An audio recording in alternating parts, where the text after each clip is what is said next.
আসসালামু আলাইকুম প্রিয় বার্সা ফ্যান্স, প্রিয় কুলার্স। বার্সা বাজার আপনাদের সকলকে আরও একবার স্বাগত জানাচ্ছি এবং শুরুতেই বলে নিচ্ছি যে বিশ্বাস করুন, এই যে বার্সার অসাধারণ একটা জয় সুপার কাপের ফাইনালে দেখলাম, এই দুর্দান্ত এল ক্লাসিকোটার পরে সকালবেলা এসে যে আপনাদের সামনে ভিডিওটা প্রেজেন্ট করতে পারিনি, সেটার জন্য ভীষণ রকমের একটা আক্ষেপ আমার আছে। সাম্প্রতিক সময়ে চাকরি বাকরি, তার পাশাপাশি পড়াশোনার চাপে ব্যালেন্স করতে পারছি না, তারপরও বারবার ফিরে আসার চেষ্টা করছি, যেমনি বার্সা বারবার ফিরে আসছে, যেভাবে বার্সা বারবার ফিরে আসার চেষ্টা করে।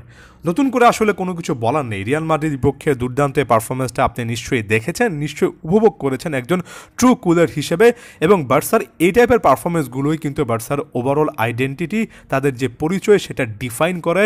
বার্সা বারবার ফিরে আসে, বার্সা জানে কিভাবে একেবারে কঠিন সিচুয়েশান থেকে যখন আশাটা একেবারেই কমে যাচ্ছে সেখান থেকেও বের হয়ে আসতে হয়। সুপার কাপ হয়তোবা খুব বড় রকমের ট্রফি নয়, নানা ধরনের কনটেক্সটে অনেকে অনেক কথাবার্তা বলবেন, তবে এখানে ট্রফিটার দিকে না তাকিয়ে, বা যদি ইচ্ছে হয় তাকান, স্টিল আ মেজর ট্রফি। তবে সবচেয়ে বেশি ইম্পর্ট্যান্ট ফ্যাক্টর যেটা, সেটা হচ্ছে বার্সা যে অবস্থায় ছিল, প্লেয়ার রেজিস্ট্রেশন থেকে শুরু করে প্লেয়ারদেরকে ধরে রাখা যাবে কিনা, যেমন রোনাল্ড আরাহুর মতো প্লেয়ারকে বার্সা শেষ পর্যন্ত ধরে রাখতে পারবে কিনা, এমন বিতর্কের মাঝে বার্সা যে পারফরমেন্সটা দিয়েছে, তাও যেখানে কিলিয়ান এমবাপ্পে প্রথমে গোল করেছেন, তারপর বার্সা যেভাবে ফিরে এসেছে, এক কথায় অসাধারণ। আমি এই মেন্টালিটিটাকে স্যালুট করতে চাই, আমি এই বার্সাকে বারবার দেখতে চাই। দিন শেষে বার্সেলোনা কতগুলো ট্রফি জিতবে সেটা পরের একটা ব্যাপার, বার্সাকে বারবার ফিরে আসতে হবে। নানা রকমের সমস্যা থাকবে, প্রতিকূলতা থাকবে, একটা নেভার এন্ডিং স্ট্রাগল বার্সার কপালে লেখা হয়ে গিয়েছে। আমি জানি না ফাইন্যান্সিয়াল এই ট্রাভেলগুলো কবে আসলে বার্সাকে মুক্তি দেবে, তবে এত ট্রাভেল, এত সমস্যার মাঝখানেও এই যে এল ক্লাসিকোর মতো একটা হাই ভোল্টেজ ম্যাচে রিয়াল মাদ্রিদের মতো একটা দলকে বার্সেলোনা যেভাবে হারালো, যেভাবে একটা স্টেটমেন্ট দিল, একজন বার্সা ফ্যান হিসেবে দিন শেষে প্রতিপক্ষের উপর পূর্ণ সম্মান রেখে বলছি, বার্সার এই ডমিনেশনটাই কিন্তু বার্সা ফ্যানরা সবচেয়ে বেশি করে উপভোগ করেন।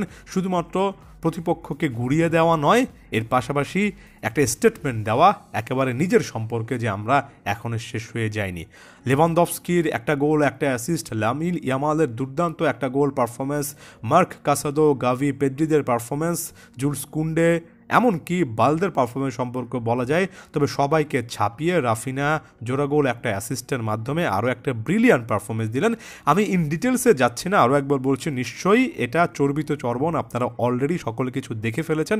তবে জিস্ট যে ইনফরমেশনটা আমার কাছে অনেক বেশি গুরুত্বপূর্ণ, সেখানে যাচ্ছি। আরও একবার বলছি, দিন শেষে বার্সার খুবই গুরুত্বপূর্ণ প্লেয়ার রোনাল্ড আরাহু যাবেন কিনা, অর্থাৎ বার্সা থেকে চলে যাবেন কিনা, নাকি বার্সাতে থাকবেন, এমন সিচুয়েশনের মাঝখানেও কিন্তু এমন একটা জয় সবচেয়ে বড় একটা নিয়ামক হিসেবে কিন্তু এসেছে। কারণ এর আগে রিপোর্টগুলোতে দেখেছি রোনাল্ড আরাহু নাকি প্রায় চলে যাওয়ার সিদ্ধান্ত নিয়ে ফেলেছেন, সাম্প্রতিক রিপোর্টগুলোতে দেখেছি তিনি থাকার মতো একটা সিদ্ধান্তের আশেপাশে আছেন। অর্থাৎ এমন একটা জয়, এমন একটা ট্রফি আপনার কিন্তু ওভারঅল মাইন্ডসেটটাতে একটা ইতিবাচক পরিবর্তন আনে। এই মুহূর্তে বার্সার সবচেয়ে বেশি করে দরকার এই মাইন্ডসেটটা, এই ইতিবাচক একটা পরিবর্তন, যেখানে এত সমস্যার ভিড়ে বার্সেলোনা ফোকাস করতে পারবে। আমি শব্দটাতে চলে এসেছি, একটা পার্টিকুলার ডিরেকশনে ফোকাস করা, মনোযোগটা খেলার মাঝখানে রাখা।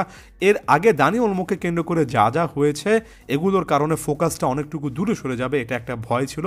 তবে ওই যে বললাম, বার্সার সবসময় একটা সারপ্রাইজিং প্যাকেজ, দুর্দান্ত খেলতে খেলতে হুট করে ছন্দ হারিয়ে ফেলা, হুট করে বোর্ড বা ম্যানেজমেন্টের আরও একটা ব্যর্থতায় একটা ফাইন্যান্সিয়াল ব্লান্ডার সকলের সামনে চলে আসা, যখন বার্সেলোনার সকলের টেম্পোটা অনেকটুকু লো থাকবে, এমন সিচুয়েশনে আরও একটা দুর্দান্ত পারফরমেন্সের মাধ্যমে কামব্যাক করা, এটাই সবচেয়ে বড় স্পেশালিটি। বার্সাকে কেন্দ্র করে আরও একবার আলোচনাগুলো রেগুলার দেওয়ার চেষ্টা করব, তবে তার আগে বার্সার এই অসাধারণ কামব্যাকটা বারবার মেনশন করে দিতে চাই, নানা প্ল্যাটফর্মে বলতে চাই, কারণ এটার জন্যই বার্সা আমাদের কাছে এতটা স্পেশাল একটা প্লেস। মেশকুন ক্লুব মোর দ্যান আ ক্লাব।